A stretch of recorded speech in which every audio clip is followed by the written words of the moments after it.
혹시 정성껏 영상을 만들었는데 음. 조회수는 괜찮아요? 근데 시청 지속 시간이 너무 짧아서 고민해 본 적 다들 있으시죠? 아, 네, 정말 많죠. 나는 열심히 만들었는데 왜 안 보지? 하는 거요. 맞아요. 사람들이 왜 내 영상을 끝까지 안 보지 하는 바로 그 질문이요. 음.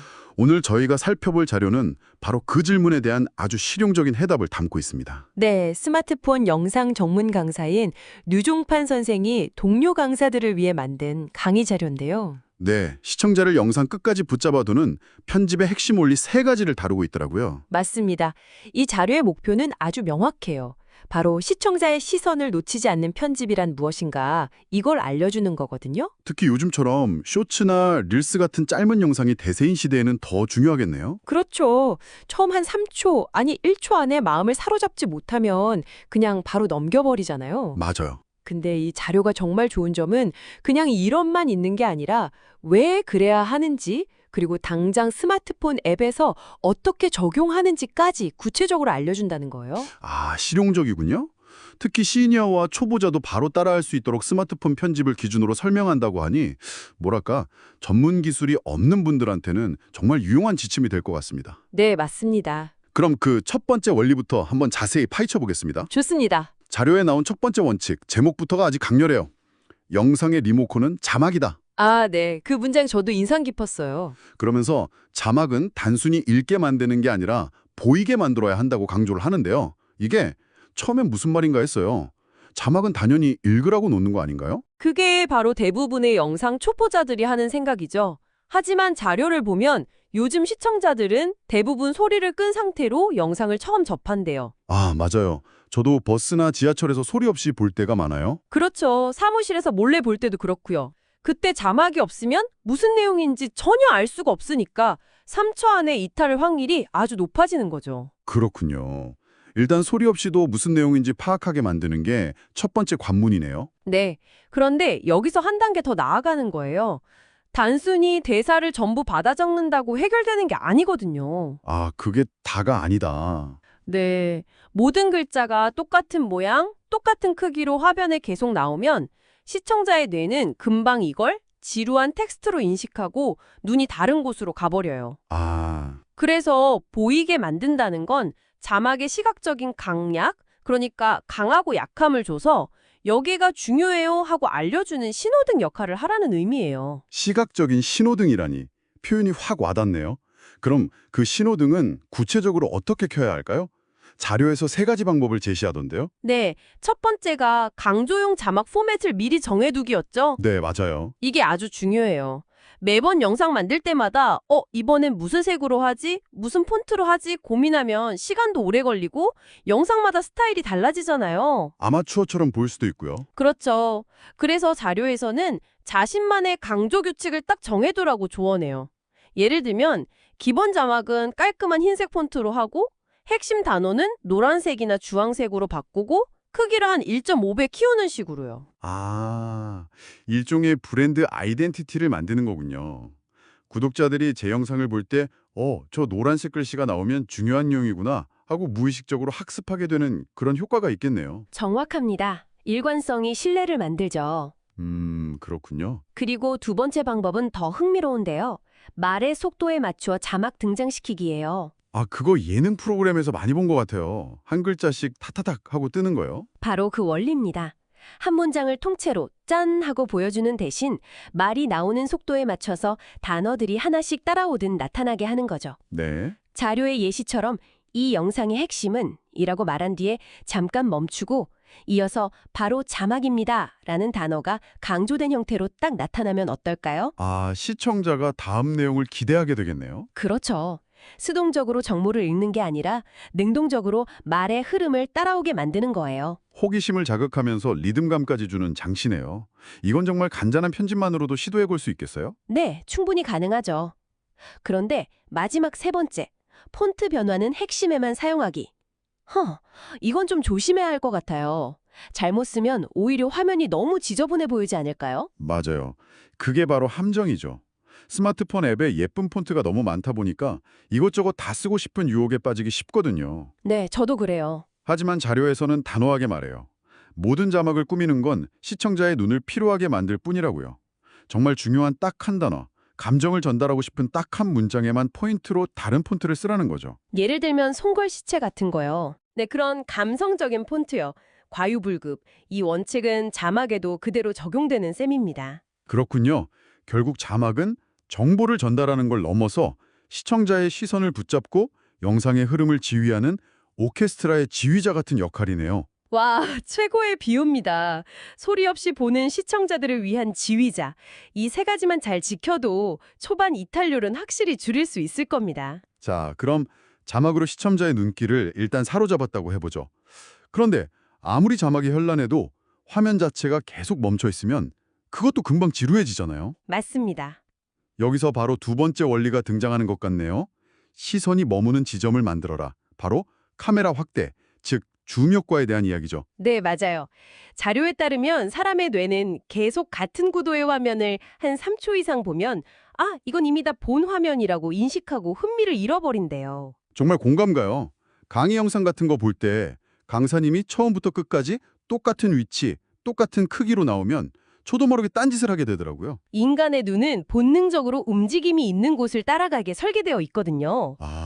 영상에 이런 미세한 움직임을 주는 가장 간단하면서도 강력한 방법이 바로 확대, 즉 크롭 줌 기능이에요. 근데 이것도 잘 써야겠네요. 그럼요. 이건 마치 조미료 같아서 언제 어떻게 쓰느냐에 따라 영상의 맛을 살릴 수도 있고 완전히 망칠 수도 있습니다. 조미료라. 그럼 이 조미료는 언제 뿌려야 가장 효과적인가요? 자료에서도 강조하고 싶은 순간에만 사용하라고 분명히 말하던데요. 핵심은 남발하지 않는 것이에요. 역시 과유불급이군요. 네.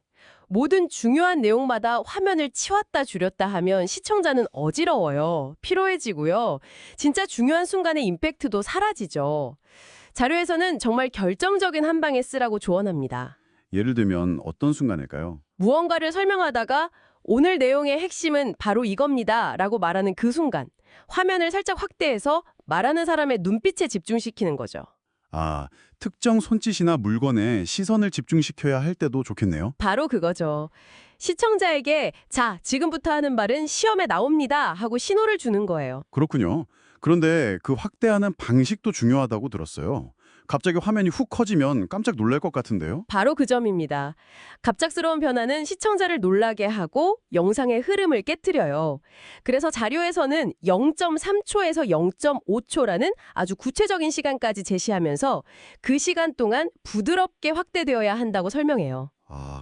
스마트폰 앱에 있는 부드러운 줌이나 이지인 같은 효과를 쓰라는 거군요. 네, 시청자가 화면이 커졌네? 라고 인지하기보다는 자기도 모르게 그 움직임을 따라가면서 내용에 더 집중하게 만드는 일종의 고도의 심리 기술이죠. 거의 무의식적의 수준에서 작동하는 거군요. 듣고 보니 더 흥미롭네요. 맞아요. 특히 시니어 대상 강의에서 유용한 주의사항도 인상 깊었어요. 얼굴을 너무 크게 확대하거나 눈, 코, 입이 잘리는 구도는 피하라는 조언이요. 네, 그건 정말 실용적인 팁이죠. 기술적인 측면뿐만 아니라 시청자에 대한 배려가 돋보이는 부분이거든요. 얼굴이 화면에 너무 꽉 차면 보는 사람이 위압감을 느낄 수 있어요. 불편할 수도 있겠네요. 그렇죠. 자료에서 추천하는 것처럼 가슴 윗부분부터 얼굴 전체가 나오는 이른바 바스트샷 구도가 가장 안정적이고 편안함을 줍니다. 이런 작은 디테일이 영상의 품격을 결정하는 거죠. 알겠습니다. 그럼 두 번째 원리를 정리하자면 확대는 아껴뒀다가 네, 완벽한 정리입니다. 그런데 앞서 말한 확대가 특정 순간을 강조하는 느낌표 같은 역할이라면 세 번째 기술은 영상 전체에 생동감을 불어넣는 숨결 같은 역할인 것 같아요. 숨결이요. 좋은 표현이네요. 정적인 화면을 사진이고 천천히 움직이는 화면은 영상이다 라는 문장이 나오는데 이게 바로 줌인과 줌아웃을 활용하는 방법이죠. 맞습니다. 앞선 확대가 특정 순간을 강조하는 기능이었다면 이번에 다룰 줌인, 줌아웃은 영상 전체에 리듬감과 호흡을 부여하는 기술이에요. 완전히 다른 목적을 가지고 있죠? 목적이 다르다. 네. 자료는 이 둘의 목적을 명확히 구분하는데요. 먼저 줌인, 즉 화면이 서서히 다가오는 건 몰입을 위한 장치예요. 아, 뭔가 중요한 이야기가 시작될 것 같은 분위기를 만드는 건가요? 바로 그거예요. 예를 들어 영상 도입부에서 오늘 여러분께 3가지 비밀을 알려드리겠습니다 라고 말하면서 화면이 아주 천천히 인물에게 다가가면 시청자는 이제 본론이 시작되는구나, 집중해야지 하고 무의식적으로 자세를 고쳐앉게 돼요. 이야기의 클라이막스나 결론으로 들어갈 때 사용해도 효과적이겠네요. 네, 극적인 효과를 줄 수 있죠. 그렇다면 반대로 줌아웃, 화면이 서서히 멀어지는 건 여유나 정리를 위한 기법이겠군요. 정확합니다. 하나의 설명이 마무리될 때나 다른 장면으로 전환되기 전에 화면이 천천히 뒤로 물러나면 꽉 차 있던 화면에 공간이 생기면서 시청자가 심리적인 안정감을 느껴요. 아, 숨 쉴 틈을 주는 거군요. 네, 방금 들었던 내용을 머릿속으로 정리할 수 있는 잠깐의 여유를 주는 거죠.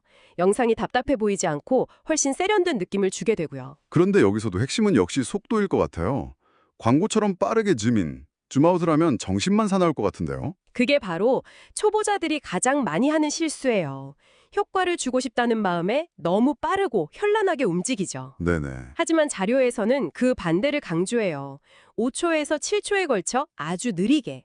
시청자가 거의 움직이고 있나 싶을 정도로 미세하게 진행되는 줌이 가장 효과적이라고요. 5초에서 7초요? 생각보다 훨씬 기네요. 그렇죠. 하지만 그 느린 움직임이 영상에 보이지 않는 생동감과 깊이를 더해줘요. 시청자는 의식하지 못하지만 왠지 모르게 영상이 더 전문적이고 안정적으로 느껴지게 되는 거죠. 아, 마치 고급 다큐멘터리에서 풍경을 천천히 보여주는 것처럼요. 바로 그겁니다. 이런 보이지 않는 디테일이 명품을 만드는 법이죠. 와, 오늘 정말 많은 걸 배우네요. 스마트폰 편집 기능 몇 가지만으로도 이렇게 시청자의 심리를 섬세하게 조절할 수 있다니 놀랍습니다. 맞아요. 결국 편집은 기술 자랑이 아니라 시청자와의 소통을 더 원활하게 만드는 대화의 기술인 셈이죠. 오늘 저희는 스마트폰으로 영상을 만들 때 시청자들이 중간에 나가버리는 걸 막을 수 있는 아주 구체적인 3가지 원리를 살펴봤어요. 첫째, 자막은 그냥 글자가 아니라 시각적인 강약을 줘서 시선을 이끄는 지휘자로 활용해야 한다는 것. 네. 그리고 둘째, 화면 확대는 남발하지 말고 강조하고 싶은 결정적 순간에만 아주 부드럽게 사용해서 느낌표를 찍어줘야 한다는 점이었고요. 그리고 마지막으로 느린 줌인과 줌아웃을 통해 영상 전체의 호흡과 리듬감을 불어넣어야 한다는 것까지 이 3가지가 핵심이었네요. 네.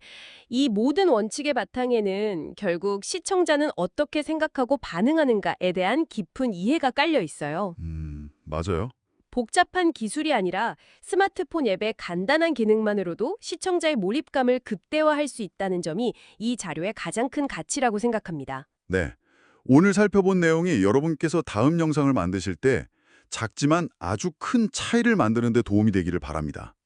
여기서 끝내기 전에 생각해 볼 만한 질문 하나를 던져드리고 싶어요. 오, 어떤 질문인가요? 오늘 우리가 배운 원칙들은 모두 시청자의 시선을 부드럽게 유지하고 불편하지 않게 만드는 방법에 초점이 맞춰져 있었잖아요. 그렇죠. 안정감과 몰입이 핵심이었죠.